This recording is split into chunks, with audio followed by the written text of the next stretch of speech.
జనవరి సంక్రాంతి తర్వాత జనంలోకి వస్తాను, నేను ప్రజల తరపున పోరాడతాను, జనం కోసం జగన్ అనే విధంగా ప్రోగ్రాం చేస్తానంటూ మాట్లాడిన జగన్మోహన్ రెడ్డి లండన్ ప్రోగ్రాం పెట్టుకున్నారు. ఇంతవరకు బయటకు రాలేదు. ఆల్రెడీ జనవరి చివరికి కూడా వచ్చేసాం మనం. మరి ఆయన లండన్ ప్రోగ్రాం ఎందుకు పెట్టుకున్నారనుకోవచ్చు అంటారు. ముఖ్యంగా ఏదైతే కూతురిది గ్రాడ్యుయేషన్ ప్రదానం కోసమే వెళ్ళారనుకోవచ్చు అంటారా, వేరే దానికోసం ఏదన్నా వెళ్ళారనుకోవచ్చు అంటారా? ఆంధ్రప్రదేశ్ ప్రజలు చాలా ప్రశాంతమైన వాతావరణంలో జీవిస్తున్నారు. ఇలాంటి చీడ పురుగుల్ని వదిలించుకున్నందుకు ప్రజలు సుఖ సంతోషాలతో ఉన్నారు. ఈ రాష్ట్రాన్ని ఎడారిగా చేసి ఆంధ్రప్రదేశాన్ని సర్వనాశనం చేసిన జగన్మోహన్ రెడ్డి విదేశీ పర్యటన తప్ప ఆంధ్రప్రదేశ్లో ప్రజల పక్షాన పోరాడే సత్తా దమ్ము ఆయనకి లేదు.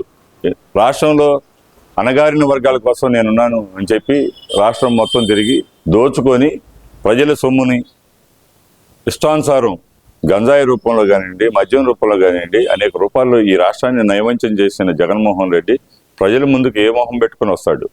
ఆంధ్రప్రదేశ్ ప్రజలు దీన్ని తిరస్కరించారు. సావు దెబ్బ కొట్టినా ఇంకా జగన్మోహన్ రెడ్డి కపటి కలలు కంటున్నాడు. ఈ రాష్ట్రంలో అధికారం కోల్పోయిన తర్వాత అతని మతి స్థిమితం మరీ తారాస్థాయికి ఎక్కింది. ఇంట్లో నుంచి బయటకు వస్తే భయం, లేకపోతే ఎక్కడికన్నా విదేశీయాలు వెళ్ళాలనే ఆలోచన పెట్టుకోవటం, ఏదో ఒక కారణంతో అక్కడికి వెళ్ళి ఆ ప్రాంతంలో ఉండాలనేది పాపం తన ఆలోచన. ఎందుకంటే ఇప్పటికే ఈ రాష్ట్రంలో జగన్మోహన్ రెడ్డిని ప్రజలు ఏ రకంగా ఓడగొట్టారో మనం కళ్ళారా చూసాం. అలాంటి వ్యక్తికి రాష్ట్రంలో నైతికంగా ప్రజల పక్షాన పోరాడే హక్కు కూడా లేదు. ఎందుకంటే అలాంటి ప్రజలు అట్లాంటి తీర్పు ఇచ్చారు, అలా బ్రహ్మాండమైన తీర్పు ఇచ్చారు. ఈ రాష్ట్రంలో నువ్వు చేసిన నేరాలు ఘోరాలు ఒకటి కాదు, లెక్క పెట్టుకుంటే బోలోమని లెక్క పెట్టుకుంటే 5 సంవత్సరాలు అవి లెక్క పెట్టడానికే సరిపోయేటట్లేవు. కాబట్టి ప్రజలు గమనిస్తున్నారు. ఇక్కడ ప్రధానంగా చూసుకుంటే గనక ప్రజలు ఇబ్బందుల్లో ఉన్నారు. చంద్రబాబు నాయుడు సూపర్ 6 అనేది ఎగ్గొట్టేశారంటూ ప్రచారం అయితే చేస్తున్నారు కదా, మరి దాన్ని ఎలా చూడాలంటారు? సూపర్ 6 అనేది పక్క ఈ రోజుకి అయ్యేది కాదు. వరసన ఏదైతే హామీలు ఇచ్చారో, ప్రజలకు ఏదైతే చేయాలనుకున్నారో సూపర్ 6లో భాగంలో అమలు తప్పనిసరిగా చేసి ఉచిత విద్య విధానాన్ని ప్రవేశపెట్టారు. రాష్ట్రంలో ఏవైతే ఉన్నాయో మద్యం అంతకుముందు ఏవైతే పాలసీ ప్రకారం ఉన్నాయో అవన్నీ చేసి కొత్త పాలసీని పెట్టారు. ఏదైతే ఇసుక విధానాన్ని చూసారా, పేదవాడికి అందే విధంగా ఉంది, దోచుకున్నారు. మద్యం ఏరులై పారింది, గంజాయి విచ్చలవిడిగా మహిళలపై దాడులు అనేక రూపంలో ఆనాటి ప్రభుత్వంలో ఉన్న ఎమ్మెల్యేలు మంత్రుల దగ్గరే ఉండే తాబేదారులే దీన్ని నైవంచం చేసి ఈ రాష్ట్రాన్ని సర్వనాశనం చేశారు. జగన్మోహన్ రెడ్డి అనే అతను పరిపాలన చేతకాక ఆంధ్రప్రదేశ్ని నైవంచన చేసి ఈ రాష్ట్రాన్ని నట్టేట ముంచిన గనుడు జగన్మోహన్ రెడ్డి. అతని గురించి ఎంత తక్కువ మాట్లాడుకుంటే అంత మంచిదని నా అభిప్రాయం. ముఖ్యంగా చూస్తే జనంలోకి వస్తున్న జగన్మోహన్ రెడ్డి, మరో పక్క చూస్తే జగన్ వదిలేసి వెళ్ళిపోతున్న తన సొంత మనుషులు. ముఖ్యంగా చూస్తే విజయసాయి రెడ్డి పార్టీలో ఏటుగా ఉన్నారు, ఆయన కేసుల్లో ఏటుగా ఉన్నారు. అసలు ముఖ్యంగా చూస్తే కనుక గెలిచిన తర్వాత కూడా ముఖ్యమంత్రిలాగా ప్రవర్తించింది విజయసాయి రెడ్డి. తర్వాత మధ్యలో ఏదన్నా జరిగి ఉండొచ్చు, కానీ ఇప్పుడు చూస్తే కనుక సడన్ గా మొన్నటి వరకు చూస్తేనేమో చంద్రబాబు నాయుడు గారిని మిమ్మల్ని గెలిస్తే మీరు బతికుంటే మిమ్మల్ని అరెస్ట్ చేస్తామంటూ మాట్లాడిన వ్యక్తి ఇప్పుడు సడన్ గా రాజకీయ సన్యాసం తీసుకున్నారు. ఎలా చూడాలంటారు దీన్ని? అసలుకి ఏ1 కూడా అబద్ధత భావంతోనే ఉన్నాడు. ఏ2 పాపం చేసేదేం లేక రాష్ట్రంలో దోచుకుందంతా ఎక్కడ దాచిపెట్టాలి, ఎలా దాన్ని కాపాడాలనుకునే రీతిలో ఏ2 ఉన్నాడు. ఏ2 తన రాజకీయంలో చేసిన పాపాలు అన్నీ కాకుండా పోయినాయి కాబట్టి తను వ్యవహార శైలి ఆంధ్రప్రదేశ్లో అసలు జగన్మోహన్ రెడ్డి పార్టీకే స్థితిగతులు లేవు. ఎందుకంటే ఒక విధానంతో కూడిన పార్టీ కాదు, ఒక వ్యక్తితో పాటు వచ్చిన వ్యవస్థ అది. ఆ వ్యవస్థ ఎప్పుడు కుప్పగొలిపోతే తెలియదు. అట్లనే 11 మంది కాదు, ఇంకా తర్వాత వెనకకుండా ఆ 11 మంది కూడా ఉంటారో లేదో గ్యారంటీ లేదు.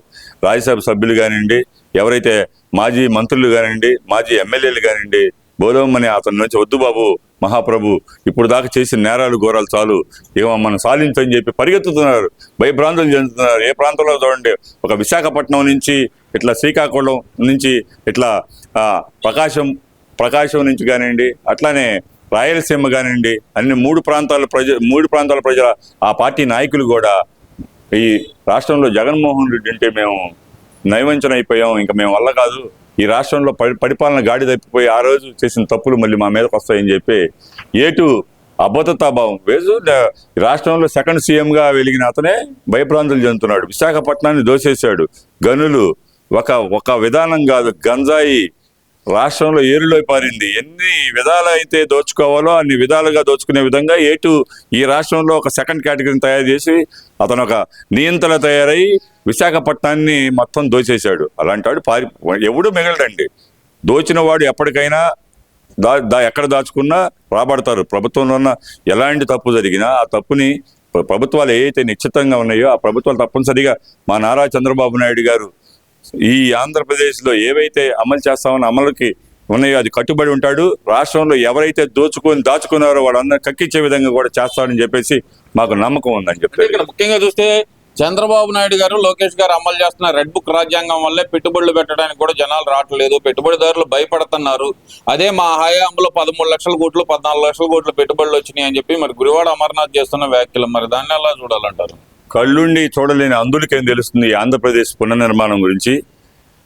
ఏ ప్రాంతంలో పోయినా పెట్టుబడులు ఏ విధంగా రావాలి, పెట్టుబడులు వచ్చే విధానం ఏంటి, పెట్టుబడులు ఏ వ్యక్తికి చూసి ఆంధ్రప్రదేశ్ కాదు భారతదేశం కూడా ఒక దిక్సూచిగా నారా చంద్రబాబు నాయుడు గారు ఆంధ్రప్రదేశ్ ముఖ్యమంత్రి అయిన తర్వాత ఈ వనరులు స్వీకరించే దాంట్లో కానివ్వండి, ఎట్లయితే పరిశ్రమలు తేవాలి, ఏ విధంగా ఆంధ్రప్రదేశ్ నిర్మాణం జరగాలని కానీ వాళ్ళు కంకణం కట్టుకొని లోకేష్ బాబు గారు అట్లానే నారా చంద్రబాబు నాయుడు గారు ఇదే ఆంధ్రప్రదేశ్ గురించి కాదు భారతదేశంలో ఉన్న పెద్ద మేధావులంతా కూడా నారా చంద్రబాబు నాయుడు గారు అనే మహోన్నతమైన వ్యక్తి, అతను విజన్ ఉన్న లీడరు.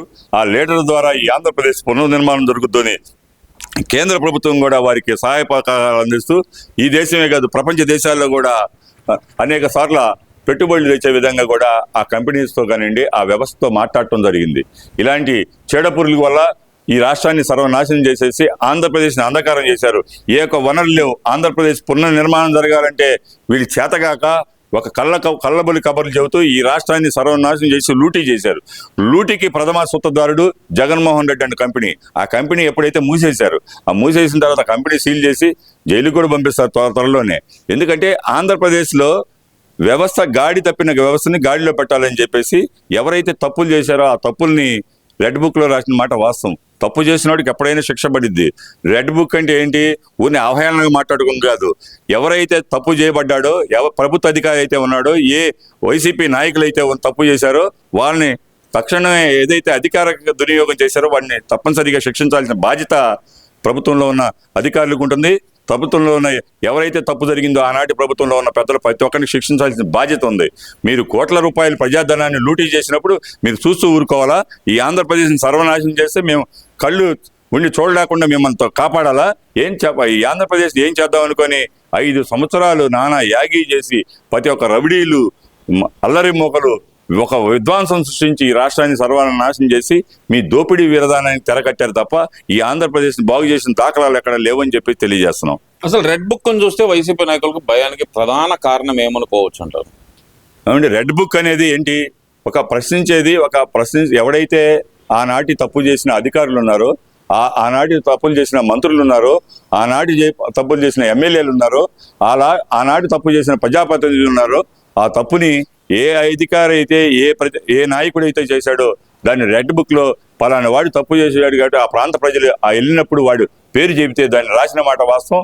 ఆ అధికారి ఏదైతే ఉన్నాడో, ఆ నాయకుడు ఎవరైతే ఉన్నాడో శిక్షించాల్సిన బాధ్యత ప్రభుత్వం చేస్తే తప్పనిసరిగా ఎవరైతే ఎంక్వైరీ చేసి తప్పు ఉంటే తప్పుగా ఉండదు. మా నాయకుడు పదే చెప్పాడు, అనేక చోట్ల మీడియా ద్వారా కానీ అనేక చోట్ల చెప్పారు మన లోకేష్ బాబు గారిని. మీరు రెడ్ బుక్ రీట్ బుక్ అంటున్నారు, ఇంతవరకు ఏం తీయలేదు. తీసే సమయం ఏదో ఈ రోజుకి ఒకటి ఉన్న ఫలంగా జరిగేది కాదు. ఎంక్వైరీ జరుగుతుంది. ఆ ఎంక్వైరీలో తేలితే తప్పనిసరిగా వాడిని శిక్షించే విధంగా ఆంధ్రప్రదేశ్ ప్రభుత్వం తరఫున కంపల్సరీ అధికారులు ఏం చేయాలో వాళ్ళకి పక్కా తెలుసు.